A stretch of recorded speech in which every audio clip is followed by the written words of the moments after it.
Adam has arrived. Hey, Maurice and Odie gonna take over like Zach and Cody. Black and Nerdy is the best podcast. Gonna boom like Wile E. Coyote. Gonna make magic, they move like they hairy. Ain't talking about mental health, no, it's not scary. You know that she coming up with the astrology. Mo got a comic and that's the best policy. Maurice the goat, talking about animation cause you know. Odie she moving wavy like the boat. Watching some movies and she's taking notes. Yeah, kick back, listen. Black and Nerdy have risen. Upload on a mission. 5 stars, never dissing. Black and Nerdy, ooh. Black and Nerdy, yeah. Black and Nerdy. Hello and welcome to another episode of the Blackest Nerdy Podcast, the only podcast where two sexy black nerds get together to shoot the shit. I am Mo, aka Kid Licorish. And I'm Odie. And together we are the aforementioned Snerds here on episode 174 of the Blackest Nerdy Podcast. How are you doing today? I'm feeling pretty good. Mm-hmm. It's Tuesday. We are in the midst of a week. Just Yes. in general. It's A week is happening. A week is happening. All around us. I look around and all I see is the week. the week. Yes. Soon to be the weekend. Not to be confused with the weekend. But we're getting there. We're barreling towards it. Yes. Yeah, I'm feeling good. We're almost at winter break, which is great. Mm-hmm. Mm-hmm. Going to go down to North Carolina, Mm-hmm. see my babies. Mm-hmm. So I'm very excited about that. And of course, the adults, but the babies are the main event. Yeah, sure. They're the main attraction. Yes. The adults are the appetizer. Yeah. And the babies are the main course. Yeah. What's the dessert? Not to be If anybody is confused the dessert. with the Epstein files. What? They said they were eating kids. They did? They said it somewhere there. They've been the topic of the There's like town. 3,000 files. I did not so read. Many. There's so many. I did not files. read There's any so of many them. in them. I perused some. I perused just mainly to see why Pusha T and Eminem and Jay-Z were mentioned in them. Oh, okay. Yeah. But yeah, I just wanted to, I did not read 3,000 fucking files of shit that they just dropped out of nowhere. I mean, it's 3,000 files of things. A lot of that we already know. So Yeah. it's not So that different. But yeah, I'm excited for the days to come. mhm. How are you doing? I'm doing mostly okay. My inbox is inundated with bullshit. Just if it's not it, and it's gotten to the point where now the spam stuff is starting to leak into the main inbox, and I don't know how many times I've told you Omaha Steaks or Tour Trivia or what's that other one that does something about beauty bags? Like Beauty bag? there's some fucking recently sending with the headline beauty bags, and I don't understand it. I never wanted it. I never signed up for it.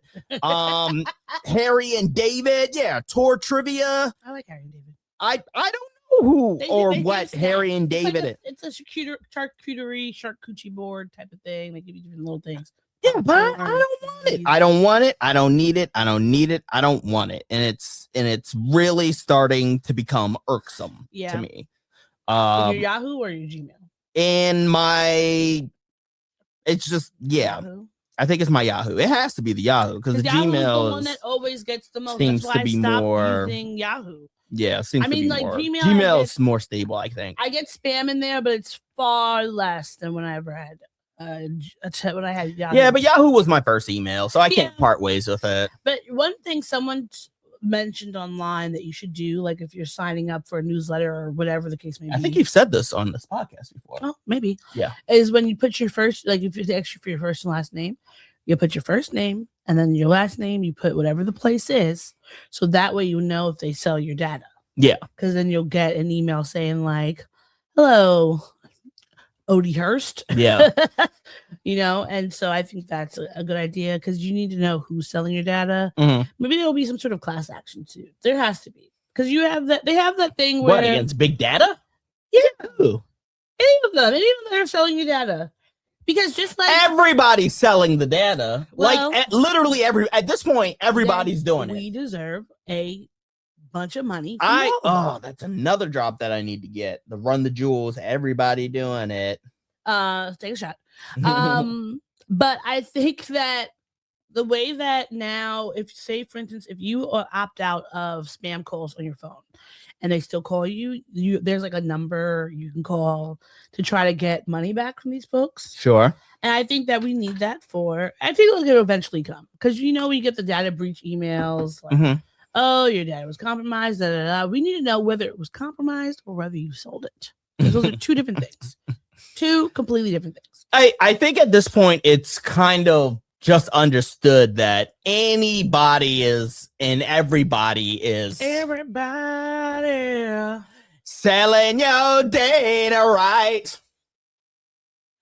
Data's insecure. All right.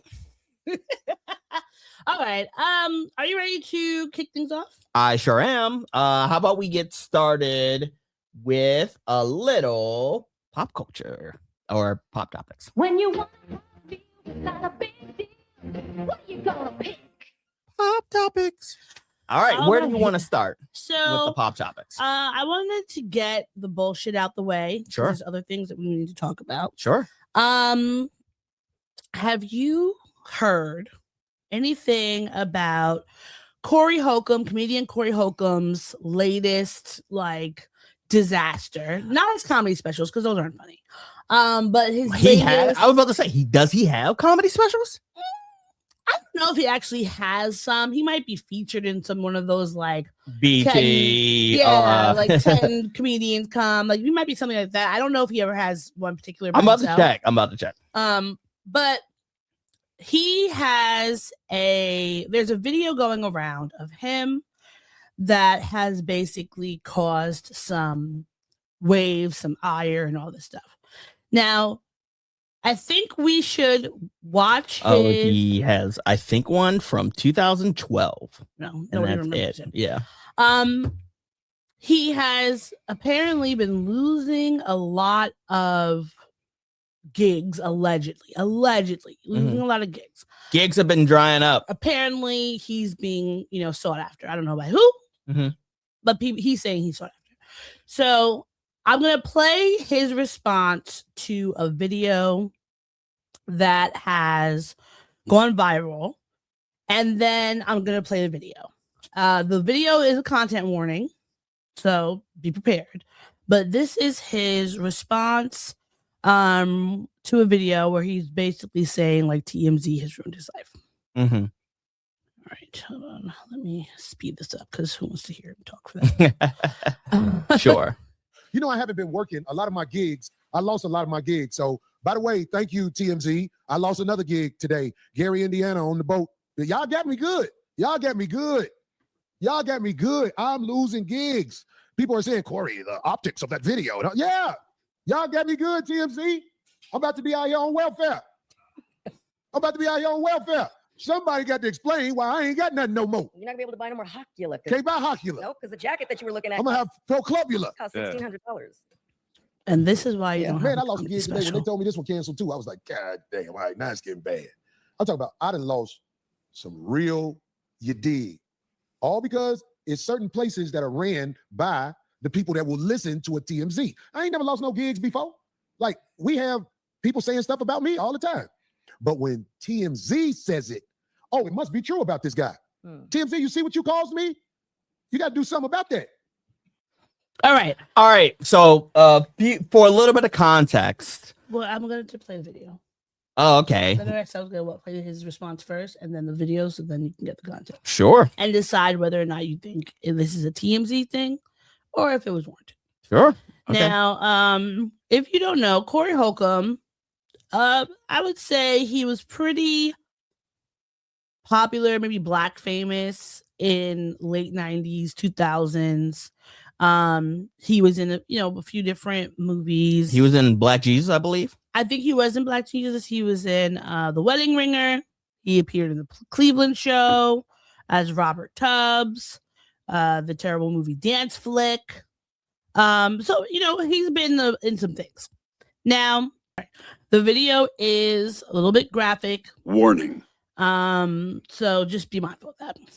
All right. Now the story is being flipped totally about the truth and what happened. That you hit him. That's what now I'm hearing is word on the street that I'm an attacker now or Why do something. you think he's saying that? He doesn't want to go to jail, probably most likely. I mean, it is an assault. Yeah. And at the same time, there are witnesses who saw what happened, but he also has people who are willing to lie for him as well. Yeah. And is there a camera at the Laugh Factory? there's cameras all over the Improv, Okay. and that is the footage that we're talking about. Footage shows Corey Holcomb reaching over 2 people and punching me out, and my whole head goes back, and it's a whole horrible whiplash thing. It's horrible. It's like he punches me at 30 miles an hour over the security guard and another person who's trying to keep him away from me. Right. So it's horrible. When you see it, when you see the footage, it's going to change your life. Why do you think he's lying?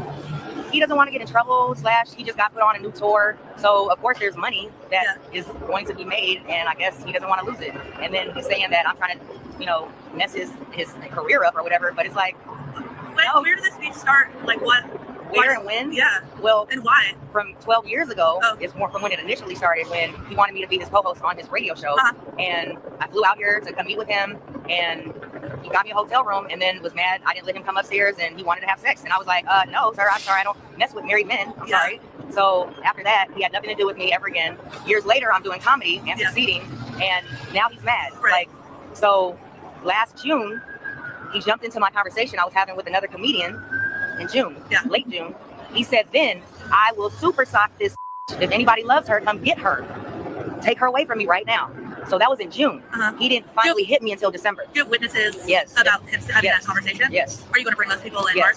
Knowing that the Laugh Factory has this footage, is he banned from the Laugh All okay, right. so for additional context, what you just heard was comedian Christina Payne, and the video, for those of y'all who are just listening on the podcast in the audio version, the video was a sort of CCTV or CTV? CCTV. Closed circuit television. Yeah. CCTV footage of I guess outside the Laugh Factory, and Corey punched that woman. Yeah, he punched her.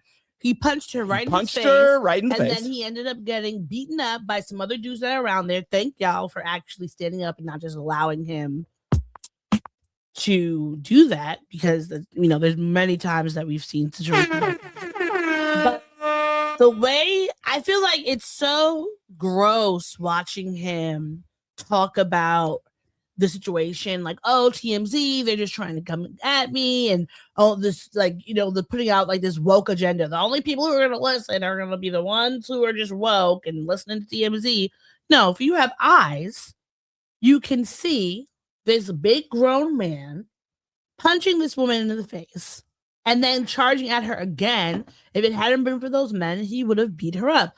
And I think that it's always despicable, like hitting someone regardless, male, female, hitting someone out of nowhere, a sucker punch, is you're a sucker for that. But for a man to like be going so violently after a woman, like if he is still married, I don't know. I would not be surprised if he had some domestic violence cases under his belt.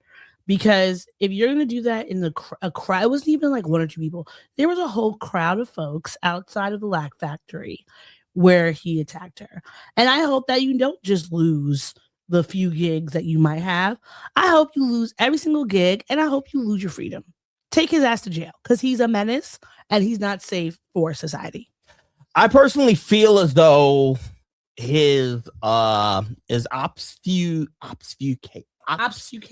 I've never been able to say that word. Obfuscation. Yeah. That means to obfuscate. Yeah. Obfuscate. Okay. His avoidance of accountability. Yeah. That's the beauty of English language. There are words that are tough to say, and then there are words that are easy to say, and sometimes they are similar words that have similar meanings, and therefore you could just go to that word. His avoidance of accountability is a troubling sign to me. Like, it's all right. This is going to be a weird thing to say. We clearly have the footage. We clearly have the evidence. He should just own up to what he did, Mhm. whether he thinks it's right or wrong, whether he feels like it was justified or wrong. He should just say, yeah, I did that shit. Mhm. That's what happens. Instead, he avoids accountability and puts the blame on social media or TMZ or elsewhere. Yeah. Which is and for for the original act and for the lack of accountability, I think it is rightfully warranted that you don't get to tell your dick jokes on stage. That's fine. Like, that's fine to me. Like, you did a shitty thing and you should have to pay the consequences of doing that shitty thing.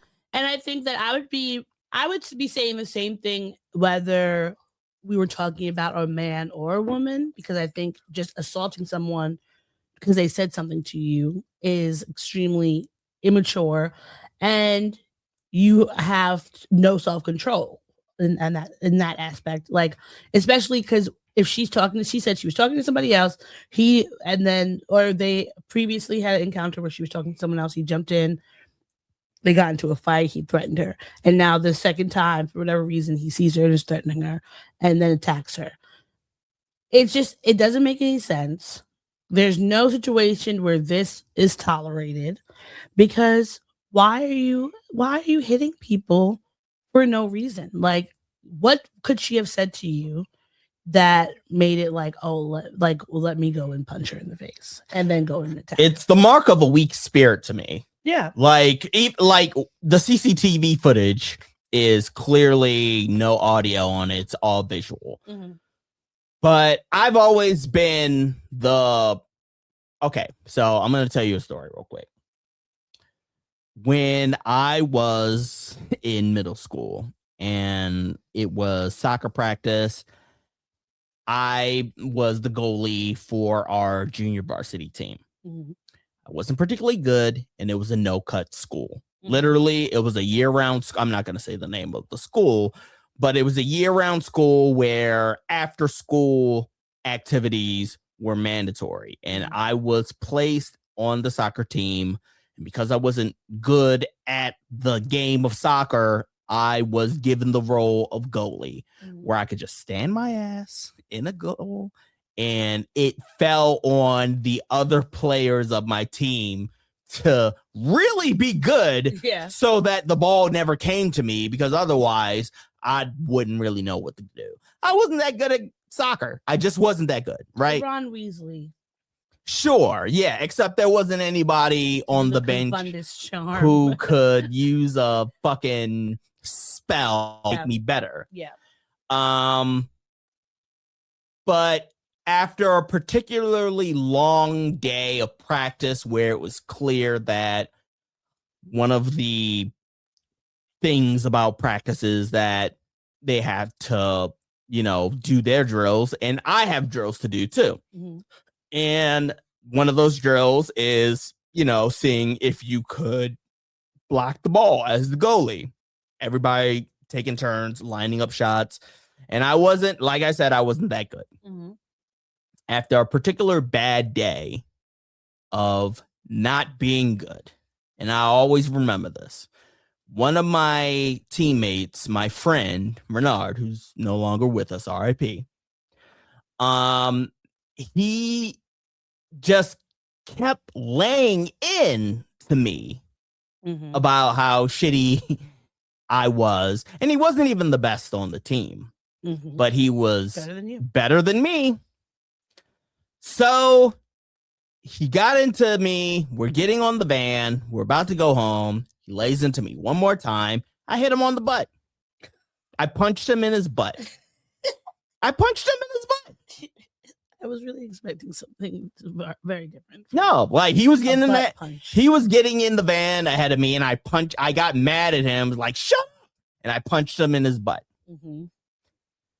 Now, I got in trouble for that. I got detention and demerits. I had enough demerits to warrant a detention later on. But the point that I'm overall making is that in that moment of teen angst and teen bullshit, I let somebody use their words to get to me to elicit a physical reaction from me. Mm-hmm. I was a teenager. Mm-hmm. Corey Holcomb is a grown human being man. Yeah. There is no excuse for a grown man who, as a comedian, whose job it is to use your words, Mm-hmm. to utilize words as weapons. There's no excuse for you to react in a physical manner based on what some person said to you. Yeah. And it's like, It'd be one thing. It still wouldn't be right, but it'd be one thing if they physically attacked you first and then yeah. you reacted in kind. But it, based on that CCTV footage, it looked like you just either you did it because her presence was just there, or you did it because she said something. Yeah. Something of which we don't know, but she said something, and then you reacted the way that you did. And that's that is the hallmark of a weak spirit to me. And I think that, like, of course, there are times where we know that there can be inflammatory language that happens that someone could be like, you know what, I am going to fuck you up because you clearly have me fucked up and I'm going to go after you. And whether that could be right or wrong, it's obviously situational. But I think that I can't really give times when I think it'd be okay for a man to come after a woman and hit her, even if she's saying something really fucked up, because you just know there is a power disparity between the two of you. And if she had said something to him horrible, she could have talked about his dead grandparents and called his wife ugly and had all this stuff. You know what you do then? You say whatever, fuck you, and go make a funny comic or a funny stand-up special about her. Right? Like that's not unusual. I mean, look at what Chris Rock did when Will Smith smacked the shit out of him. He went and made it into material. That's what a comedian does. You take real life agita and you make it into something creative. But he's not a real Use your comedian, words. Use the written language. We can't really expect funniness out of someone who's just been historically unfunny and just a random, not even, this is not a dig at extras or whatever, but he's just never been a leading person nor anyone that anyone remembers. And I think it's also the part that was gross to me is like the woman co-host of his radio show or whatever he's on, making light of it. Like, you watched that fucking video. If anything, to just be like, oh, you're not gonna be able to afford the jacket you like because they're so expensive. Like, how about you fucking punch this woman in her face, and I think you're a piece of shit. And zero accountability all around. Zero accountability all around. But it always there. I mean, just like, when we talk about, when we were, mentioning briefly the Epstein files, we talk about the stuff Trump does, all these various hateful, terrible things people do. It's always really disheartening when people from that community that have been harmed, instead of standing up and saying like, yeah, this shit was wrong and you're wrong about it, we'll try and cape for the person. Because it's like, what are you gaining? It's not, I can't imagine your radio show with him is that popular that you have to be fucking sucking his dick like that. Or as the kids say, glazing him. Don't say what the kids say. We're too old to be saying what the kids say. Glazing. There's a reason why you don't see me walking around doing 6'7". 6'7". All right. Yeah. Yeah. So that was what happened with him, and I hope that everything that he looks at and everything he touches turns to shit. Hey, it's like the reverse Midas touch. Exactly. Yeah. Exactly. All right. So now we've gotten out away from the news that does not matter. Mm-hmm. There is a pretty scary, sad thing that's been going on for the past, like, maybe almost 2 weeks now.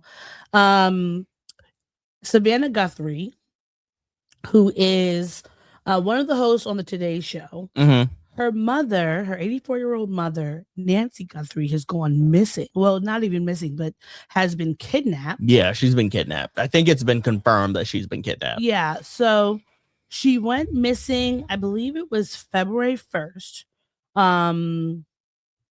that she was taken from her house.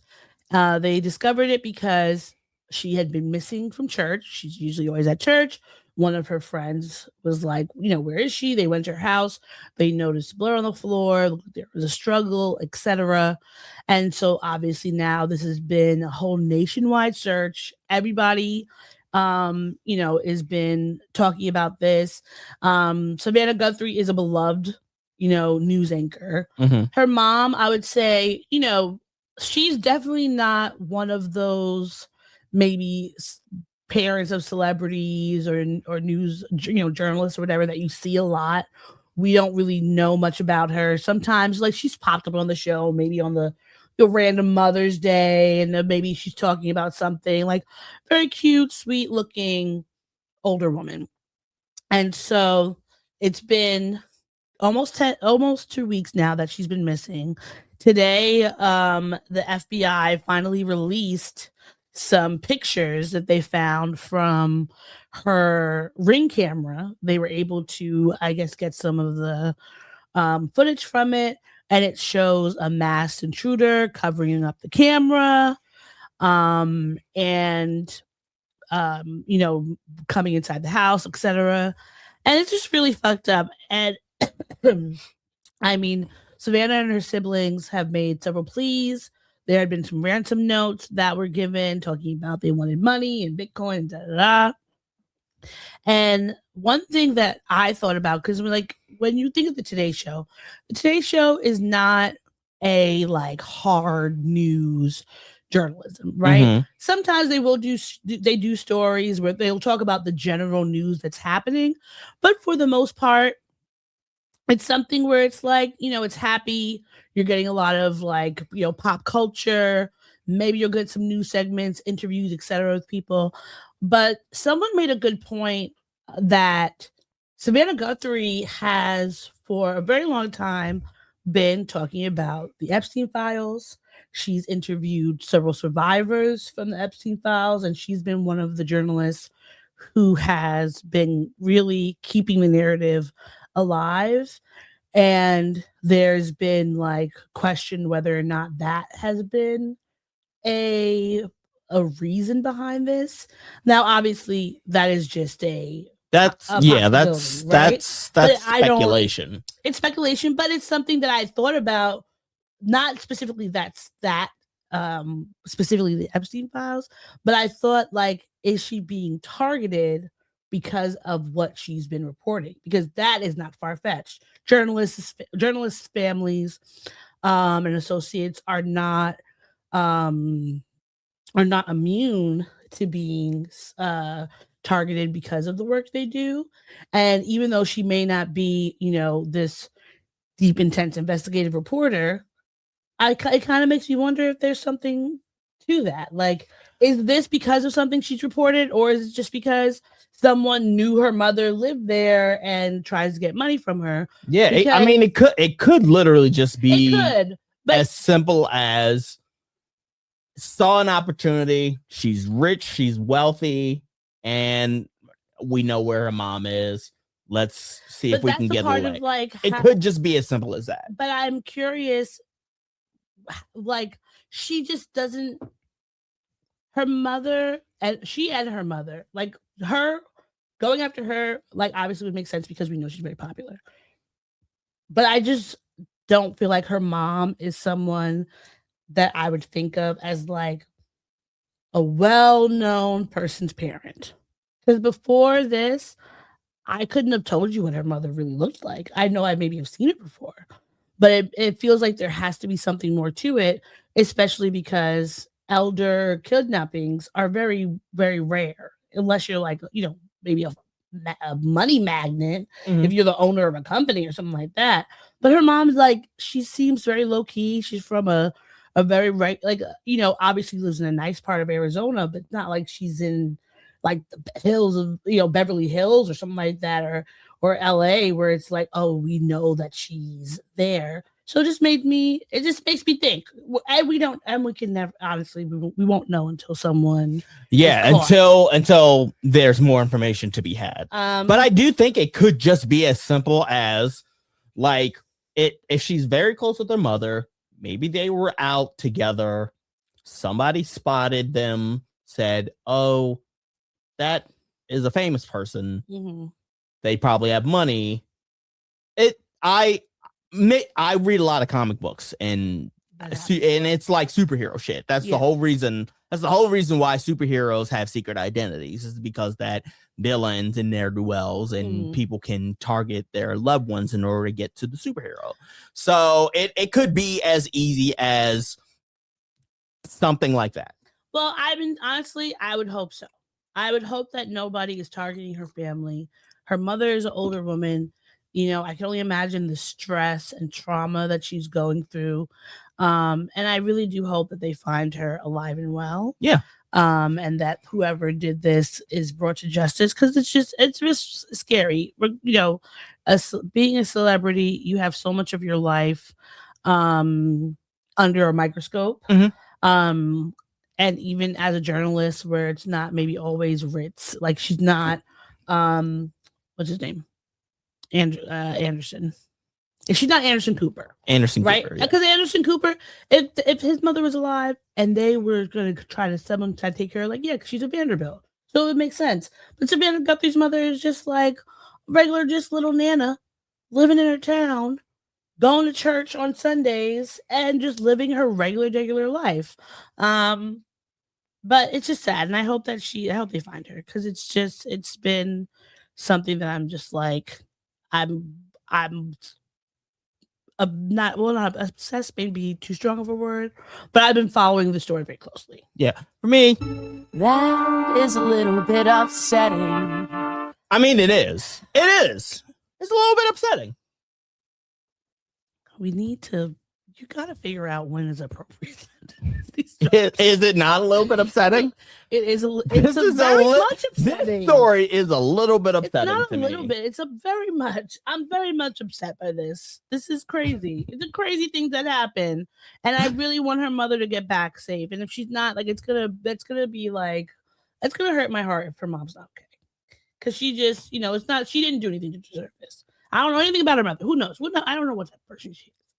But the idea that someone is stealing Grannies.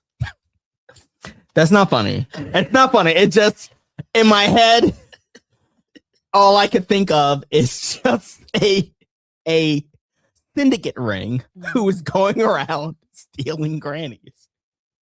Granny nappers. That's terrible. It is terrible. It's not good. Yeah, I can tell by your It's not good. It's fucked up. Giggles over there. It's fucked up. It's fucked up to center myself. Yes, it is a terrible happenstance that happened. Yes, it is. Yes. Moving on. Kid and Play is recovering. Now, what's going on? Can you get yourself together? It's not Kid and Play. Okay, kids from Kid and Play. Kids from Kid and Play. Those motherfuckers can't do anything without each other. Once upon a time, that was true. That is true. They had a whole run of movies. They did. And shout out to Happy Black History Month and Happy Black History Month to Kid and Play. Yeah. The original house party rappers turned actors. Yeah. And that high top. I cannot tell you a single Kid and Play song. You could look it up. Because you can't do it either. Not that type of night, baby. Not that type of night, baby. That's the one with Salt and Pepper. Because I remember my parents, like I've told you, I probably have mentioned this on the show before. Mm-hmm. But My parents, when they were married, they used to always record the music videos from the MTV or whatever. Right. And so growing up at my dad's house, because he got those in the divorce, he got the tapes. My sister and I, because we didn't have cable in the bedroom, we would always just be watching these videos.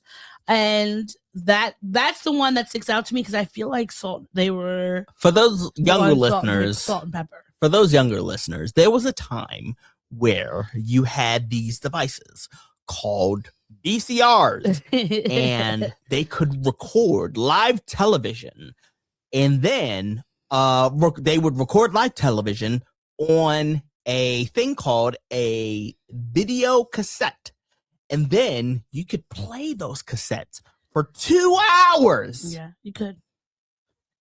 Okay. And then once the video cassette was done, you had to rewind the whole fucking thing to the beginning. Be kind, rewind. Be kind, rewind. So,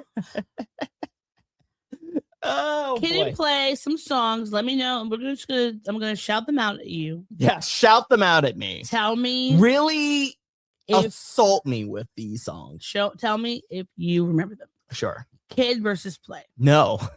Ain't gonna hurt nobody. That sounds familiar. Rolling with Kid and Play. No. Make Noise. That also sounds familiar. Last Night. No. Getting It Funky. Getting funky.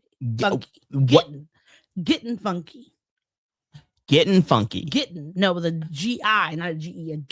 Getting funky. G-I-T, and then an N, and then funky? No, G-I-T-T-I-N, apostrophe, funky. Oh, getting funky. Yeah. Oh, okay. No, I don't remember that. Do this my way? No. Next question.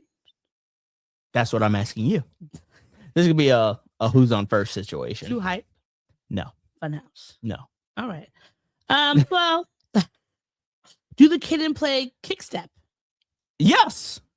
All right. Because it was a part of the house party scene, I believe. So, yeah, I mean, of course, they had the house party soundtrack. And then they also were a part of that movie Class that's not... Oh, Class Act. Yeah. So, like, I would say if you were born in the 80s, if you were born in the 80s... Late 80s, early 90s. No. I'm talking about the 80s. If you were born in the 80s, you would know their music, obviously, because you would have been around during their rise. If you're born in the late 80s, like we were, and the 90s, you would know them, obviously, because of Class Act and House Party. Sure. But it might not be that you might not remember all the songs. But Kid and Play, who is now 61 years old. You mean Kid? I'm sorry. I'm never going to be able to remember to separate the two. I'm not going to be able to. It's that N. It's that N in the middle. It runs together and makes it seem like it's just one dude. But there was a dude named Kid and a dude named Play. And Kid is Christopher Reid. Yes. But he had a heart. He's the high yellow fella with the high top fade. Well, it used to be a high top fade. Now it's more like a juicy. Is it juicy? It's got. Does he even still have hair? Last I checked, I thought he maybe had a crew cut. Maybe it is. Maybe it is a crew cut. If you know. Yeah, he does. He has a crew cut. Okay, there we go. Yeah. Let me I'm going to show y'all this picture so that y'all can really know. Let's look at this old picture of him. Yes. With Play. Yes. So for those of y'all who are watching the podcast, Christopher Reid, the high yellow fella, is the one with the high top with fade. the high top fade, and Christopher Martin, aka Play, brown skin with the low cut with the little zigzaggy in his head. And this is what Kid looks. This is what Kid looks like. Wait, his name is Christopher Martin? Both Play? Both of them are Christophers. You know what? Now I need to know how old the lead singer of Coldplay is. Why? Because his name is also Chris Martin. Do you think his parents were just really into house They party? could have been. Look, if Kid and Play were international, it could have reached London, where I believe he's from. Well, he's from the He's UK. from the UK. He's from the UK. I don't know if he's from London specifically. But he's a British. But yeah, Chris Martin is he is 48 years old. So honestly, maybe possible because kid is 61. Oh my goodness, he's 63. He's The 63 Christopher Martin now. Christopher Martin is play 63. is 63. So 60 minus They are 48, close. 15 years. It's 15-year difference. That is my new lore. That's your That's new the conspiracy that is theory? the Black and Snurdy lore. Kid and Play went to the UK, Mhm. performed their silly little dance, Mhm. and in that crowd was Miss Martin, the mother of Coldplay's lead singer Chris Martin. And it was all yellow.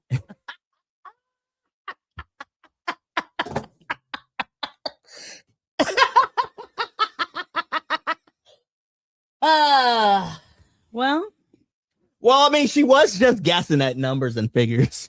you know, but either way, Christopher The Reid scientist lyrics. is recovering because he had a heart transplant. Yes.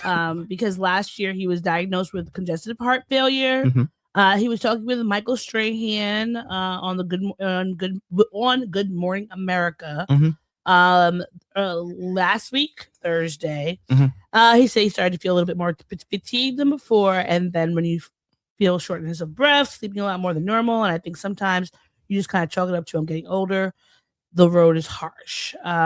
But he had congestive heart failure, and thankfully he went to the doctor. They figured it out, and he got a new heart. And I think that's great because honestly, I really don't want us to have any more young Black people, especially Black men, who are passing away because it's honestly, we have too many. And with too many, Yeah, it's a bummer when it happens. And Um, I'm not built for that right now. It's Yeah. already cold as fuck outside. I don't want to have to be huddled up inside dodging the 10 degrees, but it feels like negative degrees yeah. weather, and then also mourning a beloved Black icon. You know what I mean? Yeah. So So shout out to you, kid.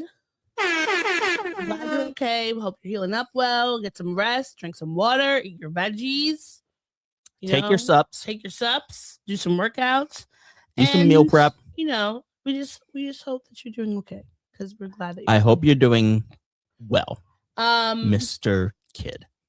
so and we have some The sad only Mr. Kid that Black people recognize. I don't know who that person is, so I mean, he's the later on discussion. oh well, I don't even think about him, so that's Hence why I said he's the only kid that He Black is. people he recognize. is. All right. Thank you for making Um, my sentence accurate. So we do have though some sad news that we have to talk about.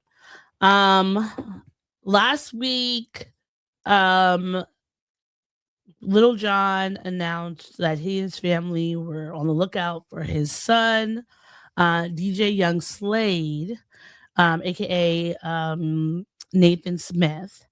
And unfortunately, last week he announced that he passed away. He told TMZ that I am extremely heartbroken for the tragic loss of our son, Nathan Smith. His mother, Nicole Smith, and I are devastated. Nathan was the kindest human being you would ever meet. He was immensely caring, thoughtful, passionate, and warm-hearted. He loved his family and the friends in his life to the fullest. So apparently, the police have been called because there was a report that his son had left the house, didn't have any shoes on, he seemed kind of disoriented, etc. So there had been a manhunt going on for him for several days. And then unfortunately, the Cherokee Fire Department and Milton Police said that they found him in a body of water in a pond. So it's just really sad. I mean, he was very young. He was following in his father's footsteps of being a musician. Little John had said he was so happy to be sharing the same kind of, sharing the arena with his son. Like, they just look so happy. And he had really been, making a name for himself. So it's just sad. It's not, I think that obviously losing a parent is hard, but losing a child has to be the most devastating loss, especially when they're young and full of life, etc. I mean, I don't think any parent can even conceptualize that. So we are sending our love to you, Lil Jon, and to his family, because it's just, a terrible loss. It is a terrible loss indeed. And I am sending my condolences to Lil Jon, his family and friends, to the friends and family of the deceased. And just, it's unfortunate. Like you said, it's unfortunate when a parent outlives their child. It is upsetting. And so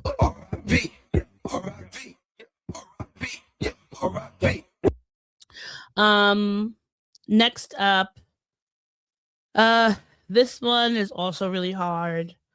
We didn't get a chance to talk about this when it happened, but the beloved Catherine O'Hara passed away a few weeks ago. And they finally gave a cause of death. They said she had a pulmonary embolism, as well with rectal cancer, which was an underlying condition. And she, I don't remember her ever speaking about having cancer or being sick at all, which is completely her right. No one has to disclose, that they're going through things like that. But it was such a shocker when I saw it. I forgot what I was doing, but it popped up and I was just like completely taken aback, because Catherine O'Hara, I mean, one, she's been in so many movies. Beetlejuice, The Wild Robot. She was just in The Last of Us season 2. Schitt's Creek, of course. Home Alone. The Best of Show. She's done A Mighty Wind with what's his name? Frankenweenie. What is the actor's name from? Is it not David Lynch? What is from who? From what? Levi project? From Schitt's Creek. What's up? Eugene Levy. Yeah, Eugene Levy. Like, she and him were definitely one of those, like, these buddy actors that are in a lot of comedies together. They had this kind of like trope that they would always use, and it was just really fun. She's been a great actress. Agreed. Beloved, never seemed to be problematic or weird. Legendary. She lived the long, illustrious, legendary life. Yeah. She played some legendary characters, and it's a shame that she has passed away. Yeah. But she left a indomitable body of work. Mm-hmm. She will be remembered for generations because those movies and shows are timeless. Yeah. Home Alone is timeless. Beetlejuice is timeless, and Schitt's Creek, it might be up there. Like, as far as, like, I would say one of the best modern comedies of all time. Schitt's Creek, and it's one of those shows that I will rewatch it. Maybe not every year, because I like to give it some air. Breathe. It's not like Bob's Burgers where you could just throw it on anytime. Yeah. Like, if I want to watch Schitt's Creek, I want to watch it all the way through, and I want to pay attention, and I want to see these characters learn and grow. Yeah. They're outrageous and hilarious from the beginning, but as time goes on, as we learn more about them, and as they learn and grow and evolve, like, you come to care about these characters. Yeah. And they're not just like, these wealthy people. They're well-rounded characters with great character arcs, and the story and the storytelling and the writing is great, and the acting is great. She's one of those prolific actors. David. Baby. My babies. My girls. when in the episode where there's the fire. Her wings. Just really great. And she I would say she's iconic. Yeah, she's an icon. And 2 years ago, she had actually came out to honor Macaulay Culkin for getting his star Mhm. on the Hollywood Walk of Fame. She definitely deserves her own. She has not gotten one already. Yeah, she does. And there was just like an outpouring of love and sadness from Hollywood, just missing her, because she definitely was someone where it's like, you want people around in Hollywood who are like good, seem to be good people, never involved in any weirdness. You don't have to worry about, oh, I really like them, but like she doesn't have any asterisks to her name. She does not have asterisks. And I appreciate that. So we love you, Catherine O'Hara. We are sad that you were gone. And we hope that your transition to the next plane was easeful and, you find joy in wherever you are now. R.I.P. Yeah, R.I.P. Yeah, R.I.P. Yeah, R.I.P. All right. So, J. Cole has released his last album, The Fall Off. On a scale of 1 to 10, well, yeah. Can you give me a scale of 1 to 10? What you think? Because I know I am a J. Cole fan. How big of a J. Cole fan are you? I'm curious. Like, did you listen to him in college, or were you more of a Drake girl? No, both. I listened to J. Cole a lot in college. I've always liked, whenever he drops an album, I listen to it. I generally like his music. Do you have a favorite song or album of his? Well, I will say I'm not enough of a J. Cole fan to know the songs or albums off the top of my head. I mean, Forest Hill Drive. Sure. Definitely the one that I listen to the most. But I think of Born Sinner. That was a really good album as well. Sure. Forest Hill Drive. Wet Dreams was really good. I really like that. I think it's hard for me to be like, because I don't know I may not necessarily remember the things of them. Like he's someone where when he drops an album, I'm gonna listen to the album. I'll probably even gonna listen to the album definitely more than a few times, right? Yeah. I'll play it, but I'm not going in to check like, oh, what is this one called? But it's like if it comes on. He's a vibe. He's more of like a vibe. You know what I mean? Power Trip. I really like that song. Yeah, sure. With Miguel. But in general, like I've always liked his music, except for when he had that album where he decided to. Which album was that? Where he was just dropping all the F-bombs.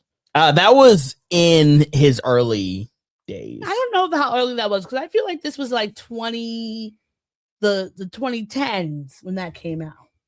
It was like the first song on the track too. I can't even remember the name. That I would say that song, that album kind of soured me against him a little bit, because it was just felt like it was on Born Center. It was on Born Center. Okay. Yeah. So that was definitely for me, like, especially the Illuminati. Yes. I was kind of like, not really. I feel like you're trying to do something, but it's getting lost because it doesn't really, like, it's not like he had like a gay rapper come on the song with him and be like, I'm saying all of this and I have this guy with me to like prove a point. But we were just talking about this around it wasn't Christmas time, but it definitely was during the winter months when we had like Sam and Keith and them here. A few weeks ago, it was a few weeks ago where we were just going through old like 90s hip hop and 2000s hip hop and maybe even early 2010s hip hop, and like the F word is just riddled in a lot of those. It's in one of my favorite songs of all time, which is Ain't No Love. Heart of the City by Jay-Z. Yeah, it's just in there. And what's the Lil Wayne song where he's like, oh damn, it's like F-bomb ass. And Eminem said it a bunch of times in his early discography. You know what I mean? In a Millie. And we love a Millie. Yeah, we love a Millie. We listen to a Millie a lot, actually. But I mean, it's very different. It's one of those things where like it sticks out now But at that time, But at the time, and honestly, if you've heard the song a million times, like you kind of, it just blends into like the flow of everything, and so you're actually like breaking it down. I would say, especially when you're listening to like the radio edits or like the clean edits or whatever, because they don't play that, and I'm just like, every time I hear a million now, when it pops up on the playlist randomly, I'll be like, oh fuck. Yeah. Who like tougher than Nigerian hair? That's my favorite line.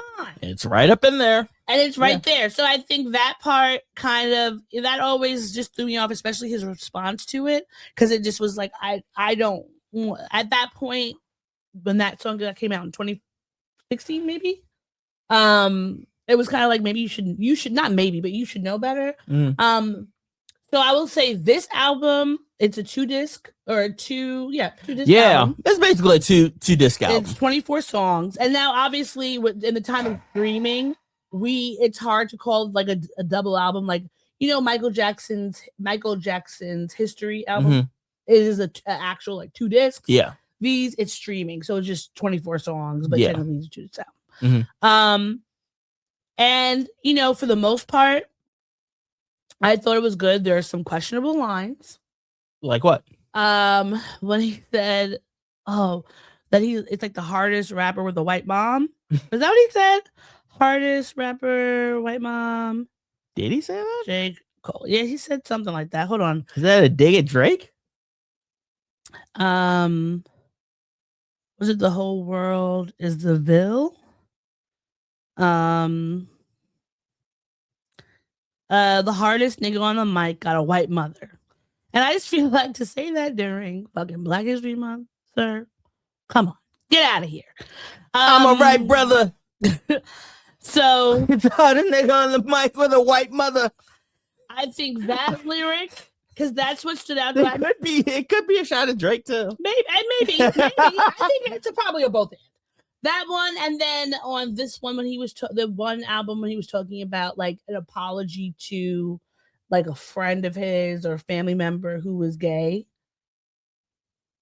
Was that this album? Yeah, because he in the song, he's talking about how they were really close growing up. Then they got older. He started to notice he was like, when they were younger, they noticed he kind of had some effeminate nature to him. And then as he got older, like then he started maybe seeing him dress up in kind of drag and hearing things about him being out on the streets, like wearing women's clothing, etc. And I felt it gave me a cringe because it felt very reminiscent to Illuminati. Like it felt like he was trying to, because at one point he alludes to saying the F word. Yes. But it's like, I learned from that. We can't say that anymore. But it kind of felt, the song kind of fell flat to me because it kind of felt like you're trying to say you've learned from this, and you've grown, and you're apologizing to this friend of yours who was gay, but not really, But Safety. Okay? That's the song you're talking about. But taking out that, and then that one song with the weird line. I would say in general, I thought it was a good album. I think he has Thames on there, Future. Yeah. Burna Boy. He had he didn't have a lot of features, but the features he did have were good. Yeah. I would say J. Cole's final album is a good album. It's a solid album. I don't know if I would call it a classic, because when I think of like a classic album, I think my go-to standard is Jay-Z's Black Album. Yeah. Or even Reasonable Doubt.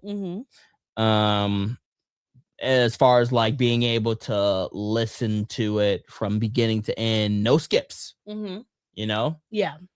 And it for me, J. Cole's Fall Off album is lengthy as hell. Yeah, it is. It feels as though he emptied the chamber.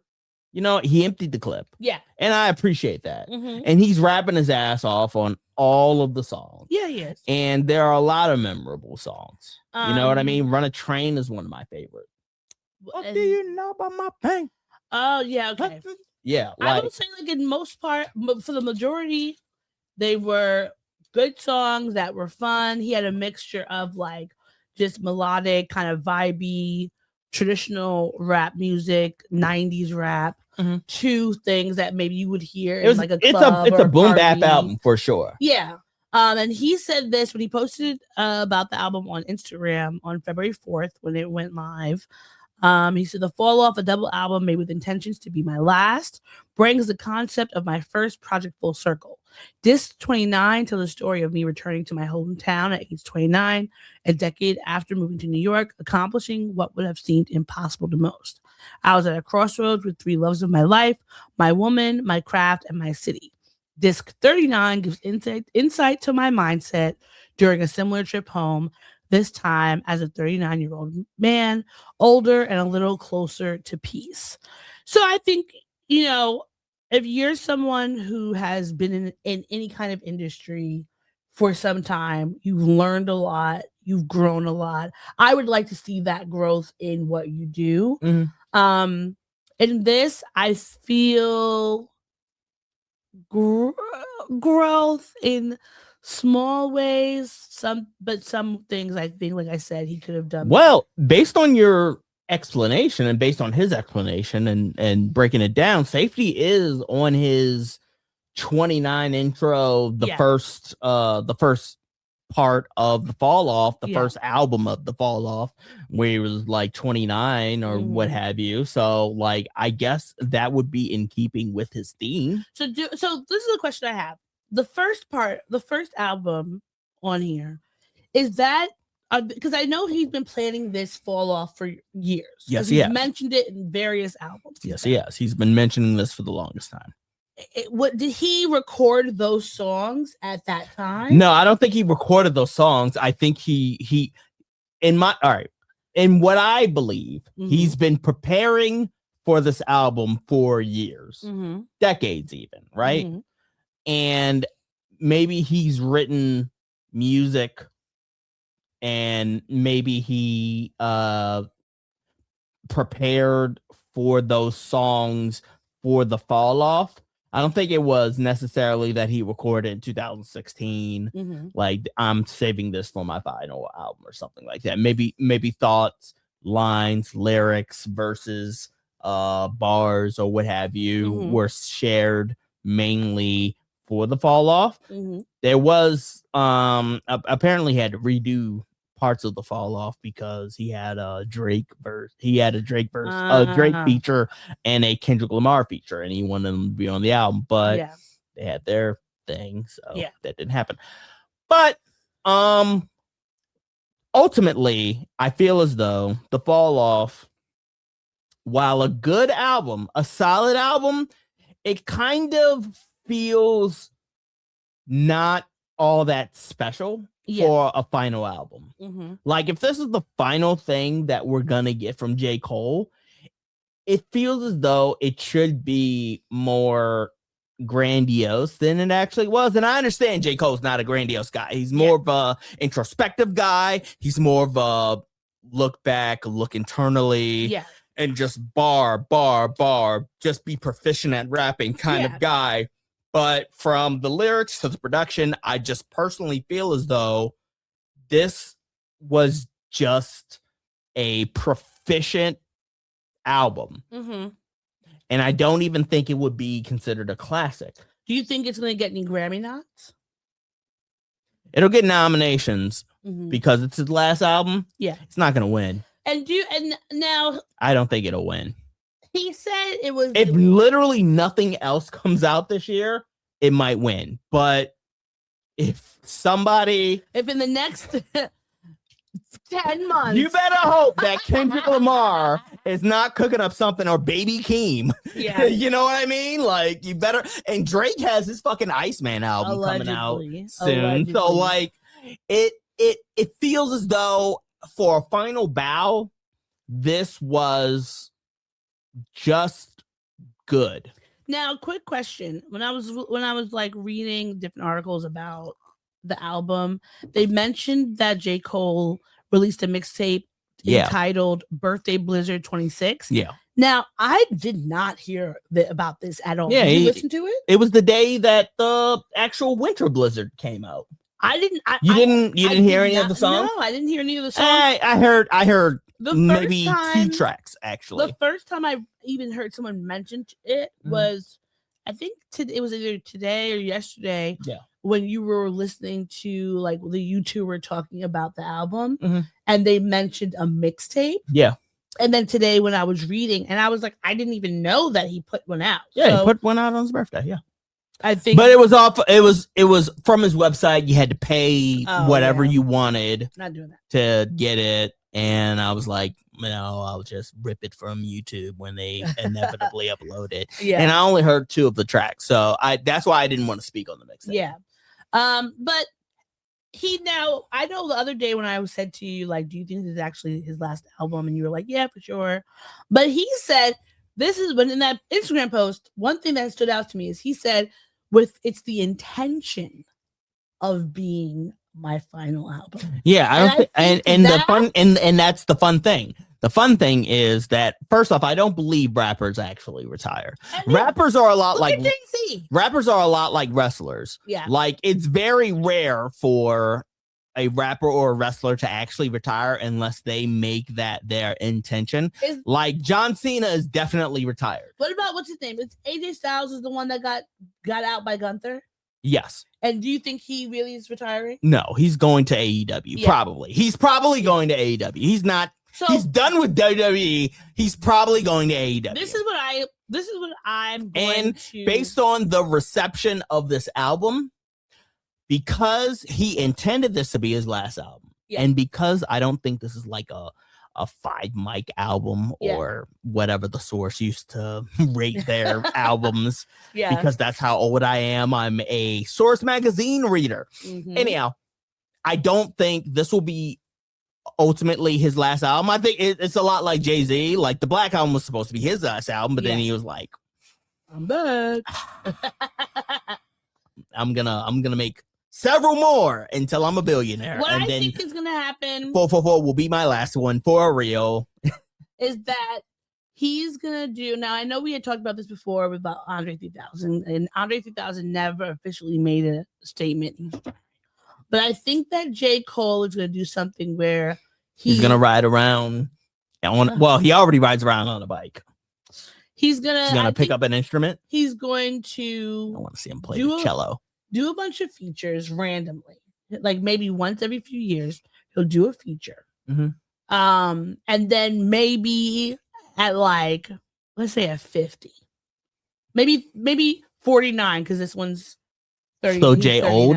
Jay Old is gonna come out with an album because he's gonna be like, y'all rappers still ain't doing shit. I need to come back. I need to bring the heat. Because the thing about like when we think about J. Cole versus Kendrick versus Drake, for us, our age, like they are top rappers in their fields because of what they did for the culture when we were out. Yeah. I always felt like the three of them had very different approaches to music.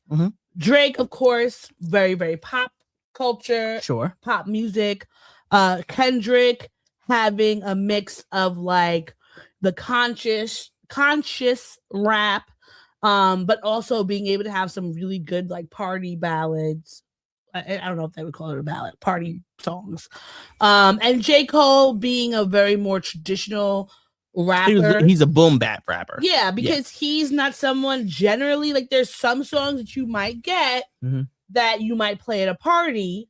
But for the most part, you're going to listen to J. Cole hanging out at your house at a cypher. Yeah. It's at maybe even Drake is for the club. Yeah. J. Cole's for the lounge. Yeah. Kendrick is for the kickback. Yes, exactly. Yes, that's great. And so I think that the three of them brought different things to music. So I think that J. Cole, I would call him an icon in rap for our generation. Sure. I do think Big Three, he definitely not number one, but he's definitely not number two. You know, obviously Kendrick is number one, Drake is number two. Yeah. J. Cole's number three. Yeah. That's just what it is. Yeah. Not recent Drake, but you know, in general. Sure. So I think that he's gonna come out with something every few years, maybe a little mixtape over here, a feature over there, and then maybe he'll give us a little album in like 5 to 10 years to be like, I still got it. Because honestly, a lot of the younger rappers, and I'm not saying this as an old, but they're not really making a like outside of like I do like NBA Youngboy, right? Do you? I do like NBA Youngboy. You do like NBA Youngboy? Yeah, I feel like whenever is that a fact? Is that true? Hold on. Is that actually true? Yeah, it is. I do like him. Because at first, when I first heard about him, it was more of like his aesthetics, and I thought like that's weird. Like he's a weirdo. But whenever I like he's someone again who I may not know the songs, but then once I hear if there'll be a lot of songs I've heard a bunch of, and then I'm like, oh, I like that guy. Or like NLE Chopper. I was just about to ask you if you like NBA Youngboy, do you like NLE Chopper? I do like them. It's that I'm not gonna like be able to tell you a song, but I know I'm not gonna be able to tell you a song about them. Okay, I guess we don't have time to get into this, but that is something that I want you to think about, and maybe we can have that be a topic of conversation. Do you actually like a rapper specific? I'll keep this at rap. Do you actually like a rapper if you cannot name any of their songs? For me, yes, because there's lots of artists that I really do enjoy. Like I was telling you the other day about Le'Veon. He's a singer, but I really like his music. Every time I hear it, I really like it. I'm like, oh, I want to listen to more of this. His name sometimes is not like compute for me, but definitely someone who I'm like, yes. And the way that I gauge whether or not I like an artist is whether or not I would spend money on a concert. Because see, your consumption of music is different, and it's also a little bit odd to me. So you will go to a NLE Choppa concert, not knowing any of the fucking songs. That is insane to me. Because I think that's so, because like for me, a concert for me, like I will go to, if I'm going through the concerts that I've been through, I have been to see Jay-Z and Kanye West Watch a Throne. I have seen Run the Jewels. I have seen Kid Cudi. Usher. What? Usher. He's not a rapper, but we saw Usher. Okay, I'm just going through rappers right now. I can go to those concerts, and at certain points, I will get up and sing the song that they are singing because that's how much I gravitate towards the artist and the music for me. What it sounds like you're saying is that you will go to a concert and just vibe out to the songs and just go, woo! Exactly. Woo! Woo! That is insane. That is insane. Because the thing about, for me with music, I really love going to like music festivals and concerts, really regardless of whether I know who the artists are, because I love music and I like being immersed in it. And I think that the best way for me sometimes to get to know an artist is in their performance. So I may not know the words to the songs, but there have been times when I've gone to somebody's concert, whether I was like a cursory fan or not, and I've left there being like, wow, this is amazing. I really need to get into the music. And then, of course, there are times when I go to a concert like a Beyonce or whatever, where I know every song. But even if I went to if Beyonce were to drop an album right now and drop or if she dropped a concert with an untitled, unreleased album, I'm going to go to that concert having no idea what she's talking about. And I'm going to fucking get my life because she is an amazing performer. And there's like, that's to me is the crux of music. Can you get me without me even knowing your songs, even knowing your name, can I go to this concert and feel like alive and feel this energy coming from you? Because I've been to concerts for artists where I listened to the album a lot. I really liked their music, and then I go there and I'm like, this is boring. This wasn't that great. I could have done without it. But I think that if there's someone who has, let's say maybe not 5 songs that I can name, but 5 songs that I've heard in their discography, and I'm like, let me see. Or if it's just one song, I'm like, this one song was really good. Let me see what else you got. And if I would want to continue going else, then I'll go. Because I was just like, I love music. Regardless of the genre, I love it. And regardless of if I know your name. I think you like the experience. I do like the experience. More than you like the music. No, I like the for those artists that you don't know. I think for you, the experience of being in a setting and listening to an artist is more for you and does more to you and for you for like an artist that you don't know or you're not familiar with their music than it is the reverse of like going to see let me rewind. I think for you that you get more out of the experience of seeing a live musical act, even if you don't know them. You just get more out of that from being in the live experience of being surrounded by people and listening to music and listening to live music. And because it's just like you just get more out of that experience. It's not I get more out of that experience from it, but also that can help me be introduced to the artist. Like I think I've spoken about it on the podcast. My introduction to ASAP, the all of them, ASAP Mob. Because the first time I ever even really knew who ASAP Rocky was because Scion did a free concert at this club in Williamsburg. I got free. They gave out tickets. I won, and I knew, of course, like a song. I forgot what the song that was popular at the time. It was probably like 2014, 2015. And when I got there, that's how I realized I found out that like who ASAP Rocky was versus ASAP Ferg. And I thought ASAP Ferg was ASAP Rocky because he came out and he had so much energy. He was such a great rapper. Like he gave me so much during that performance that actually really endeared me to him to make me want to follow his career more. And then ASAP Rocky came out and I was like, oh yeah, he's still cool. I like this song that came out.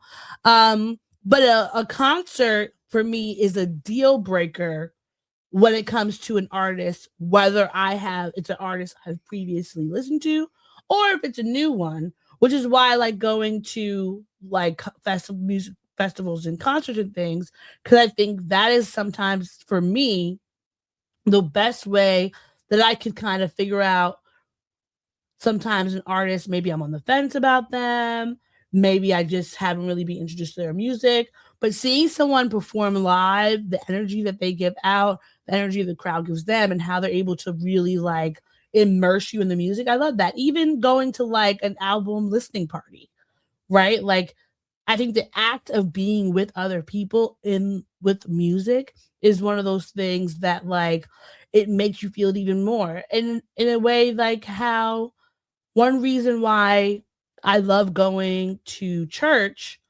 it would have really very little to do with like the message. Of course, that's important for me, but going to a church or going to any sort of like religious temple, synagogue, whatever the case may be, it's the music, because that part is what makes me feel exhilarated and like in this praise and worship and all that. It's the music that has tethered me to this place, not explicitly what they're saying out of their mouths, but I feel the music more. And I've always been like that. I've always felt like the music and the experience of the music more than just like, oh, you put out a good album. Because at the end of the day, an album, you have a lot of producers, you have all this other stuff going into it. I want you to come out here. I want you to show me who you are. And that tells me whether or not you're someone that I'm going to be a cursory fan of or someone I'm actually like dig into. Well, you and me clearly have two different styles of musical experiences or live musical experiences, I should say. We're very different in that way, and that's okay. There's nothing wrong with that. This is just eye-opening for me. This is illumination for me, but it does make sense why you've gone to so many goddamn festivals. Yeah, like so many fucking them. festivals. Okay, next up, one of the biggest nights of music. Not the Grammys, but Benito Bowl. The way that you sorry, you gotta get a handle. I wasn't paying attention. Yeah. The Super Bowl happened. The Patriots against the Seahawks. Thankfully, the Seahawks won. Shout out to the Seahawks. Go Birds. All right. It wasn't even like a crush. It wasn't even a crush. But the thing was, we had 3 quarters of it was just Patriots with nothing. Field goals. It was, and I will say this is what I'm gonna say.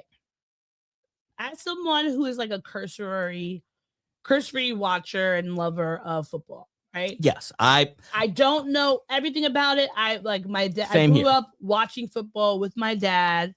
I understand certain things about it, but I do love watching the games, especially when they're good, right? Yes, I literally captioned our Super Bowl watch party photo with Superb Owl. Go Sports. Yeah. The Patriots defense was really good.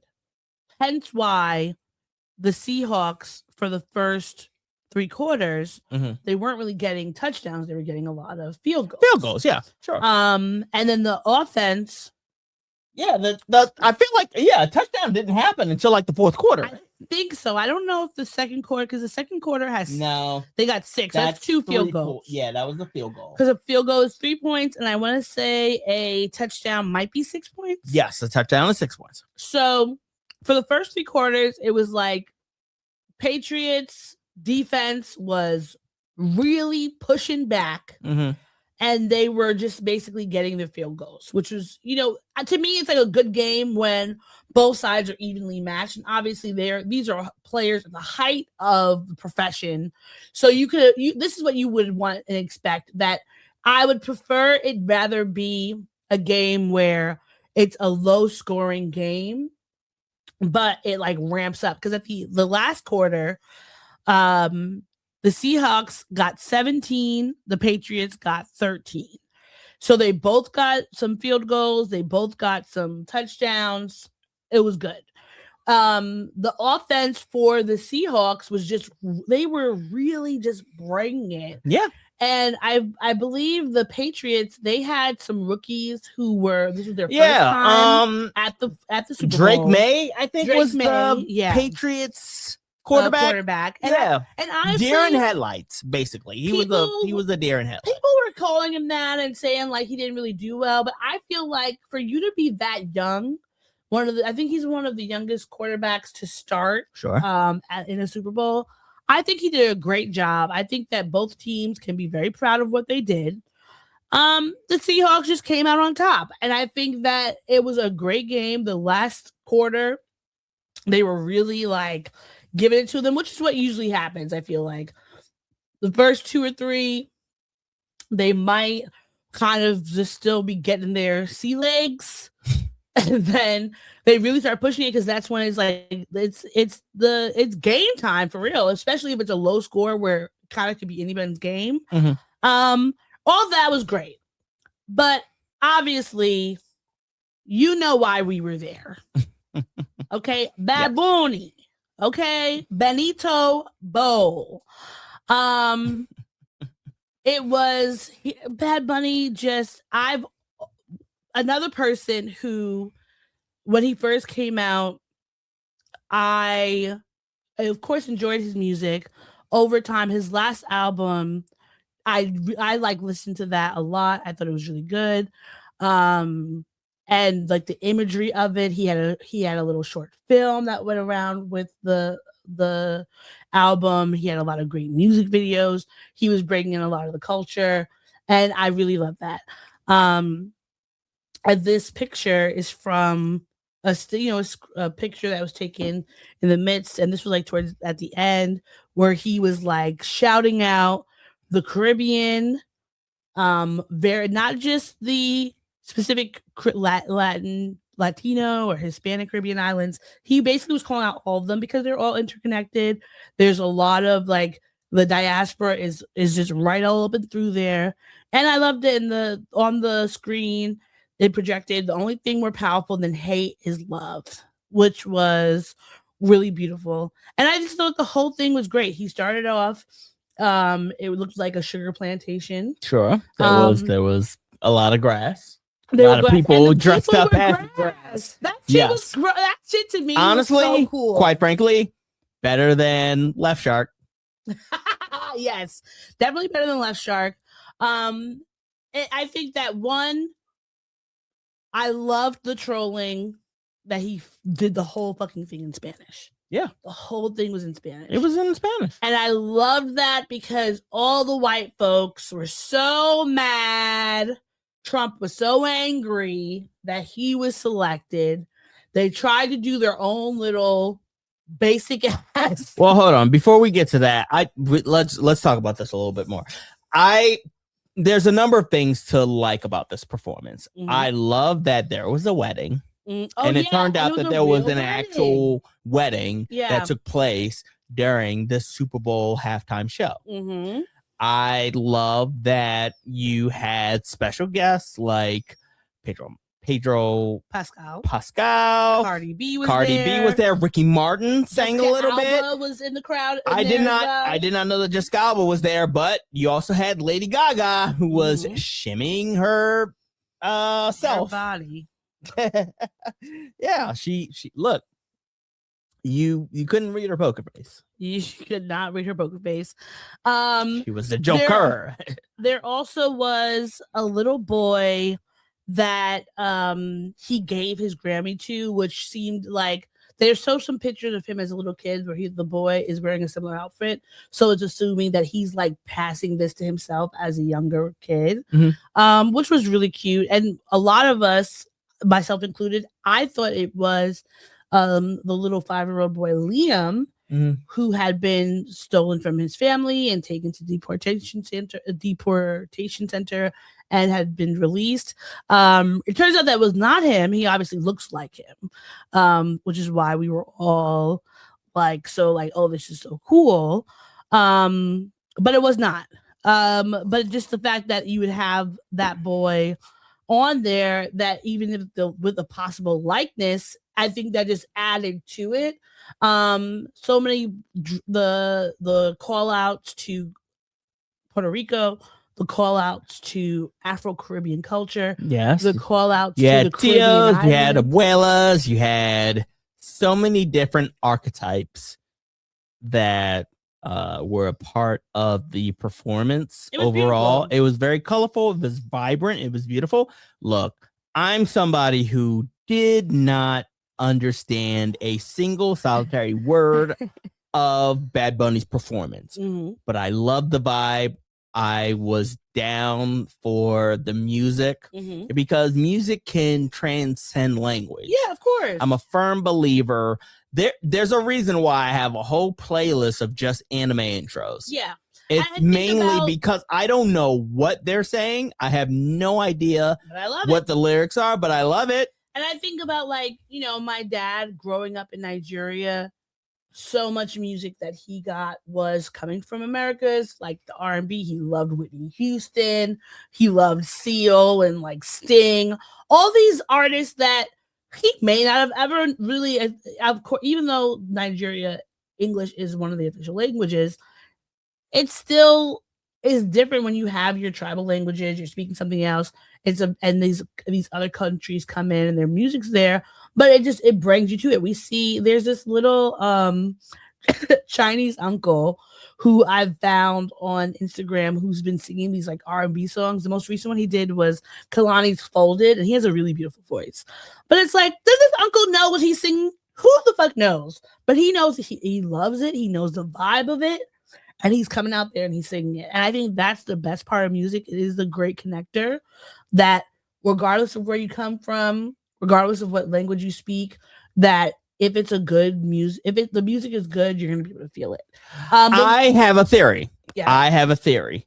This Super Bowl specifically having Bad Bunny, it was Baboon. only appreciated by the cultures who can dance to rhythm. Yeah.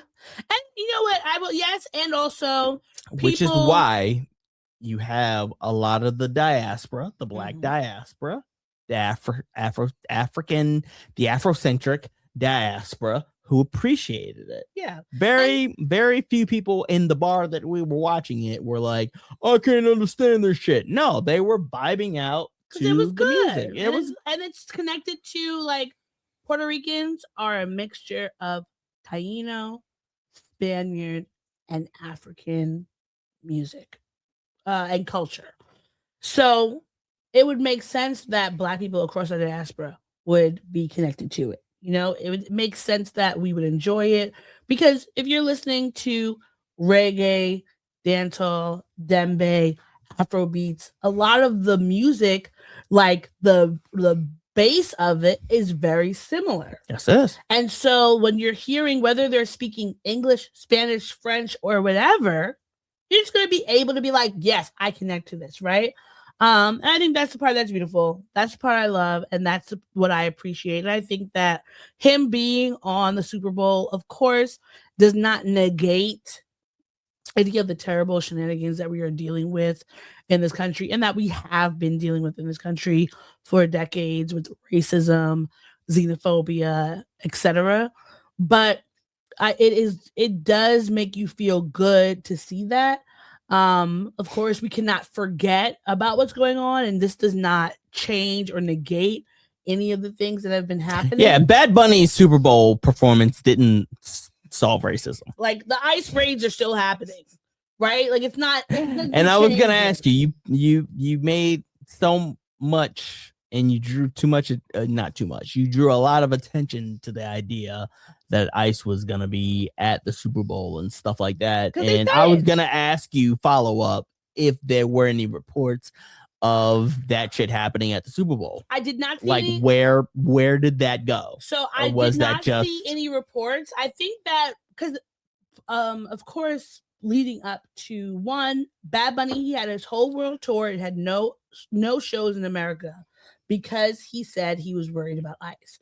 So when he got the Super Bowl, I kind of felt like, well, dang, what's going to happen to the people here? Because now, you know, and we talked about it on the podcast, like what's going to happen? Do we think that's going to be a fear? Also, Trump and the Department of Justice or whatever, who's over ICE, they were saying, oh, they're going to be there, et cetera, is trying to scare people.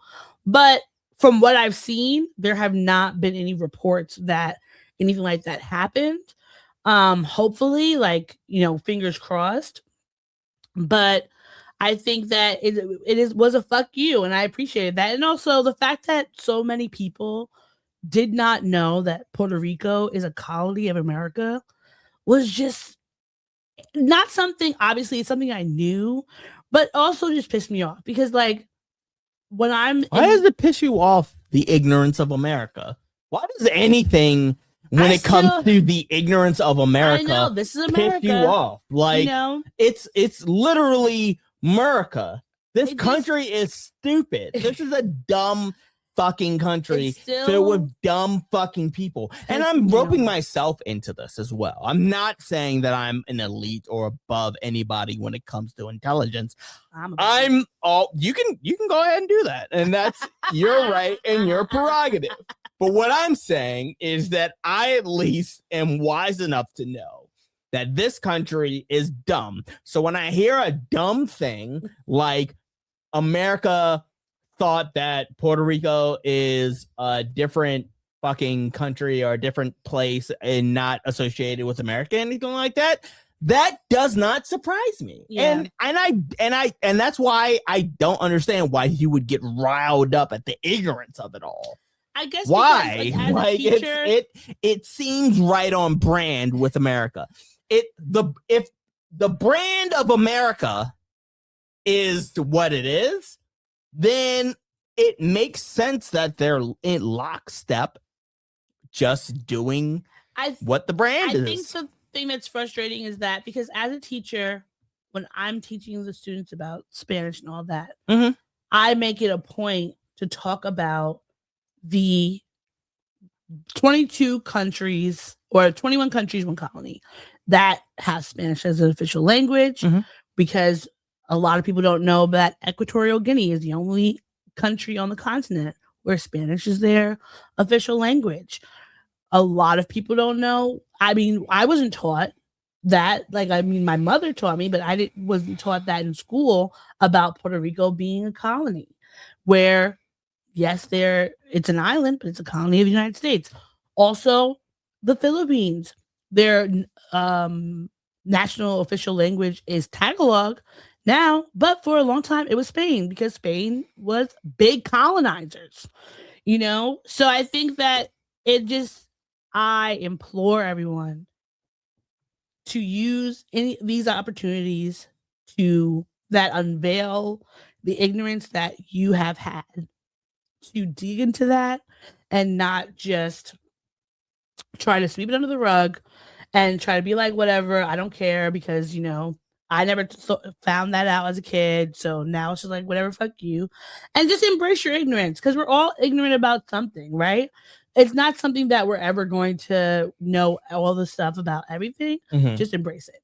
I loved the fact that he had the two men dancing on each other, because we were in a bar and a local nigga called that out and was like, I don't like that. I laughed. I laughed so hard that I had to hide it, because I did not want any smoke with that motherfucker. But the problem, I honestly, I did not love that, because one, there was a gay guy that was there, and to his credit, he called it out immediately. Yes, he did. And was like, that's what made it even more beautiful. I love it. I love our people. I love Black people. And I love all shades of Black people, from the enlightened to the ignorant, from the don't know no betters to the know betters. And so I love the natural reaction of hearing, oh, I ain't down with that shit. Honestly, I was just glad that people, and the reason why I love that is because it is honestly a breath of fresh air, and it is a change of homophobia is a breath of fresh air.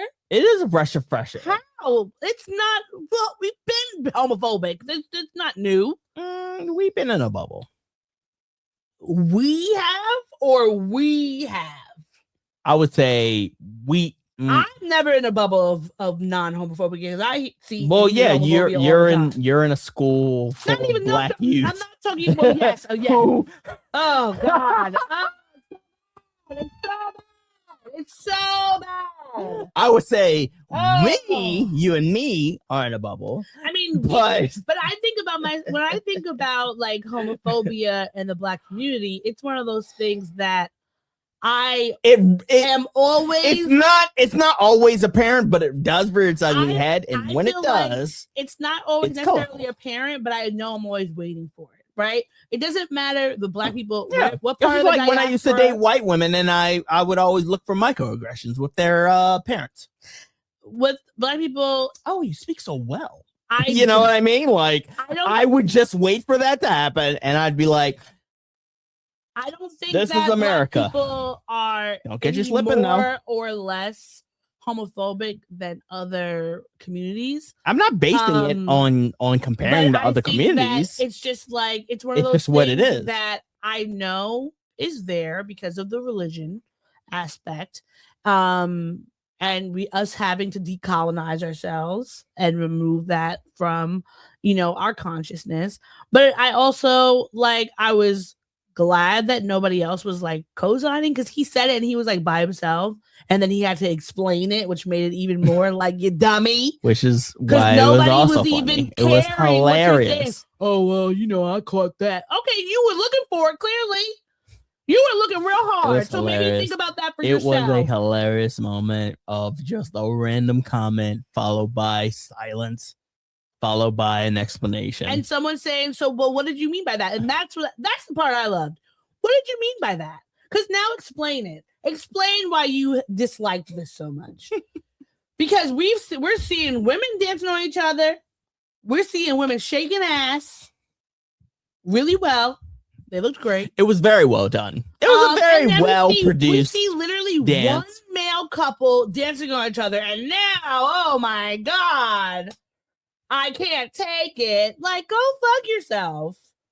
Go fuck yourself. And the only reason it pisses me off so much when it's black people, and it's people in color in general, but like we're black, so it's my people, is that we know what it means to be marginalized.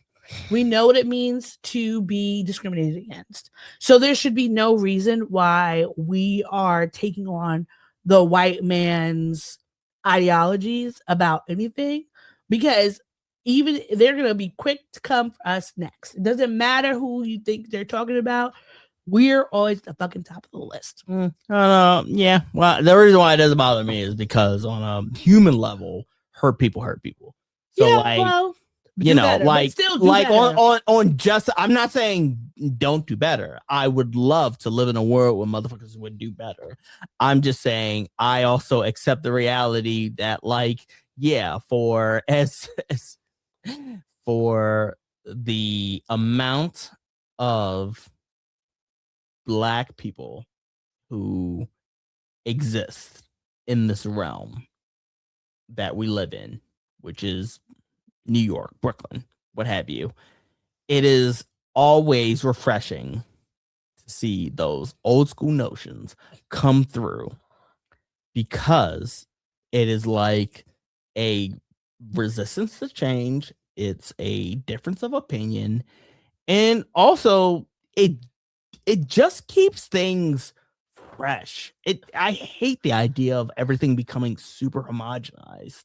You know what I mean? Like this might be a little bit controversial. Yeah, I would hate the idea of there being no more bigotry. Is that what you're saying? Oh man, we're not seeing any bigots in the world anymore. It feels so dull out here. What? No, that's not what I'm saying. Because that's what it sounds like. What I'm saying is that I appreciate, like, I love, as enlightened as I am, as open as I am, and as accepting as I am unbothered by seeing these people exist in the world because they keep things fresh. Okay, question. Sure. As a queer black man, Sure. comments like that do not bother you? No, it doesn't. Really? Doesn't. Why would it bother me? Is it because you're so used to it? Is it because you're so used to it? Yeah, except that this exists in the world. I mean, I feel like I don't feel like that at all. It bothers me each and every time. And I'm not going to speak for you. One, I know better than to speak for you, but also two, I'm not going to speak for you. But the reason why it does not bother me is because I understand that these ideologies exist in the world. Yeah. Like this, especially this particular country is made up of a bunch of conflicting, hypocritical bullshit. Mm-hmm. Like differing ideologies left and right. It's insane to think that everybody in your circle is going to be aligned with exactly everything that you believe. Yeah, that is fucking insane. It doesn't happen in your family. So why would you think it would happen in the world? Yeah. You know what I mean? So when I see somebody with a differing opinion, there's a part of me that appreciates it. It is varying degrees. It's not like every single point of contention, like if it's like a severe thing or a small thing or what have you. Like, it's not with everything, but with some things, I'm like, and actually just the concept in general, I'm like, I can appreciate that you have a different appreciation for an idea than what I have. It just makes shit interesting. I don't like the idea of living in a bubble, and I don't like the idea of living in a echo chamber where everybody is just aping the same ideas and sentiments to you. There should be some challenge. There should be just some difference. That's all. And that's all I'll leave it at. I'll leave it at that. We don't have that much time. All right.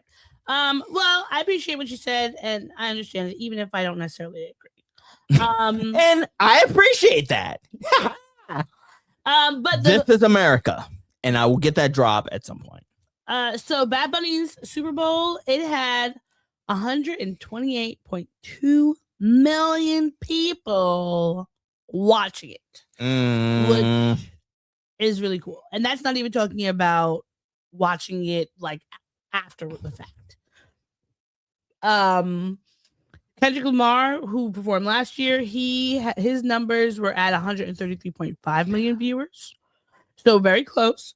And we're not comparing because there's no need to compare. They were both amazing. Now what we will compare is the alternative halftime show that Turning Point USA did. Headlined by Kid Rock. My name is Kid. Can you guess how many people watched the Kid Rock live? A significant fewer is what I would guess. I would say if we're doing Prices Right rules, concurrent viewers, let's say 5 million. It's a single digits for sure. It has to be single digits. Kid Rock's Super Bowl performance, which was pre-recorded, as was stated later on, had to be single digits. So I'm gonna say 5. So you actually win because it was 5.1 million who wow. watched it live. Okay. It featured Kid I would Rock. have figured 6. It also had with 5. Brantley Gilbert, Gabby Barrett, and Lee Bryce, country musicians. Do not know who they are. He did his hits from Ba Wada Da Ba. But hey, put some disrespect on his name. It's Ba da Ba da Bang da Bang Diggy Diggy. So the show lasted about 30 minutes. The 30-minute show lasted a few minutes into the third quarter of the Super Bowl game. And it says more than 4 million people streamed it on YouTube. So it probably ended up being the 5 million at the end. Sure. And it just, people said it was said it wasn't great. It was not good. Yeah, why would anybody want to watch an aging rocker? That's the reason why the Super Bowl hasn't had an aging rocker perform at the Super Bowl in a long time. And if they were aging, they were really dope. They did have they ended up with a bang, a tribute to Charlie Kirk. And there was a funny picture that I saw of Erica Kirk, Charlie Kirk's widow, at the show. Let me find it because she looked like a WWE superstar. Who did it look like? Not a particular person. They just looked like they were aging. Yes. Okay. And by the way, I've been looking, and the last time an aging rocker was on the Super Bowl was Super Bowl 50 with Coldplay. Oh, okay. And even then, that's, as far as like aging is concerned, probably not that old. But then before that was Madonna. With Super Bowl What is this? What is XLB11? I took Latin. I should know this. 10. 10 I don't remember what L. L is, so you're gonna have to click on it. 10L. Oh man, no. I'm not doing that. Well, I can't find this picture, but either way, it wasn't good. So, thank you to Bad Bunny for giving us a really good concert. Shout out to Bad Bunny. Of course, people had a lot of great commercials. Yes. My favorite. What were your favorite commercials? What were your favorite? So we're gonna do our favorite Super Bowl commercials. What was your favorite Super Bowl commercials in no particular order? Okay. Well, I will say what were most memorable. Definitely number one was Coinbase. Because they had it was a karaoke setup where it was just the lyrics to Backstreet Boys Rock Your Body. Is that what it's called? Yeah. I think. Is it called Rock Your Body or Everybody? Everybody, yeah. Or Backstreet's Back. Oh. Okay. But that was definitely my favorite because it was like it didn't need any. You were just a part of it, and then, it was just the lyrics. It was just like, "Am I original?" And no, it was literally like the lyrics. Am I original? Yeah. Am I the only one? Yeah. Am I sexual? Yeah. Am I everything you need? And everybody was just singing. Everybody. And by everybody, I believe because we were in a black establishment, it was just you, me, and Keith. Yeah. Everybody. Rock your body right. Coinbase. Yeah. But yeah, Coinbase. So I don't really use Coinbase. I think that might have been the best commercial of the I think whole so. thing. I think so. The next one I'm giving it to Dove, talking about their body. It was the body positivity for the young girls. Sure. Because that was the best one. That's the second one. That's one of the ones that I feel like the most memorable. You can't judge my commercial. No, I'm not judging it. You looked at me quizzically. No, I looked at you confused as to like that's a memorable one for you. Yeah, that was memorable. Okay. And then I'm just looking through the 9s. I think that Coinbase I gave a 10. Dove I gave a 9. I had a bunch of 8s. Like yeah, I had a bunch of 8s too. DoorDash, Instacart, the I like the GoPuff. I like the Jeep with the robot fish that was like, take me to the river, and the bear beats the shit out of it. The eagle eats it. It was funny. I like the Alexa Chris Hemsworth commercial. Yes, stop.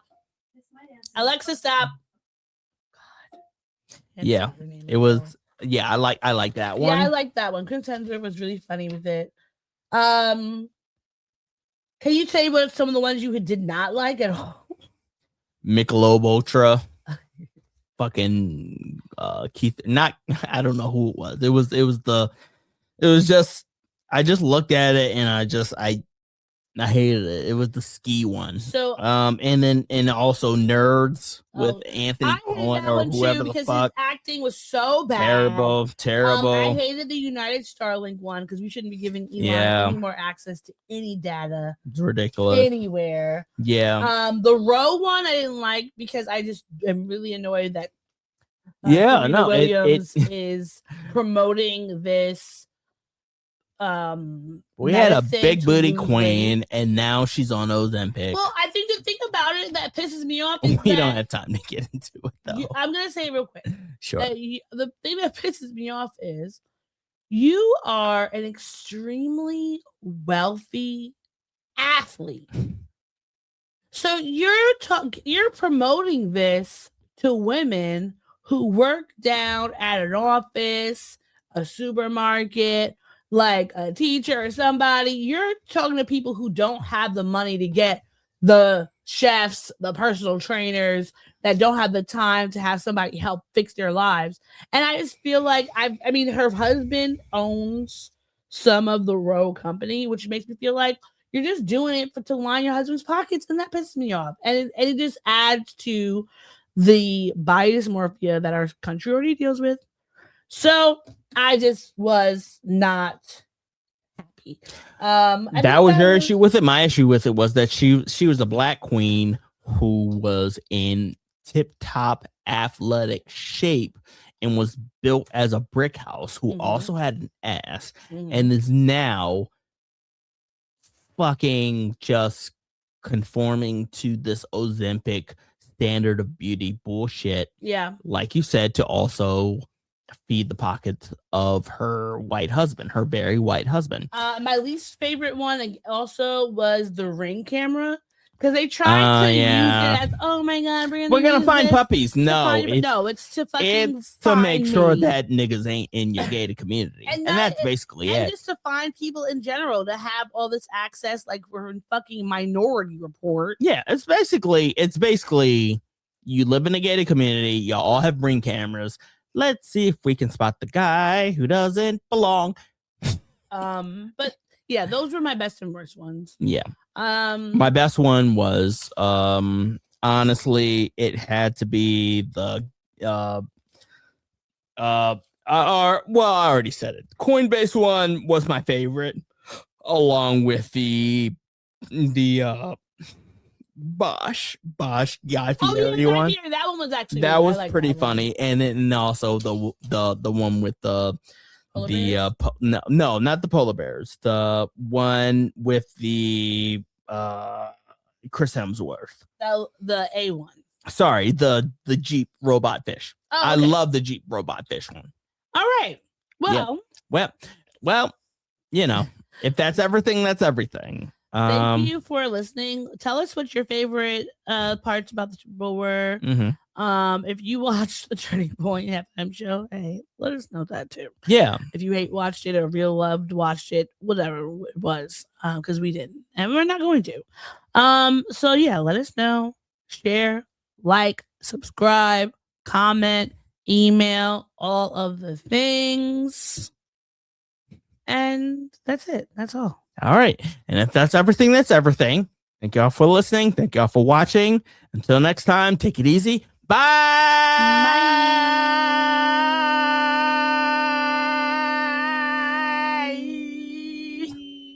Thanks for listening to the show. If you'd like to contact the podcast, you can reach us via email at blackandsnerdypodcast@gmail.com.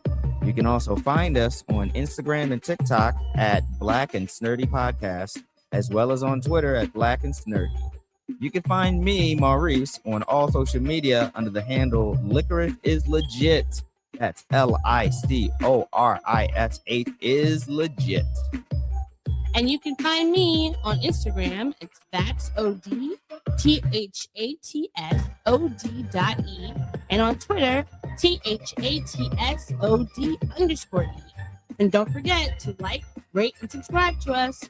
Tune in next time to the Black and Sturdy Podcast, where nerds of a feather rock together. Remember? Bye. Not yet. No, this is keeping it. We're keeping this in. Don't forget to take your meds and your subs and drink water. Bye. Bye. I actually want to keep that.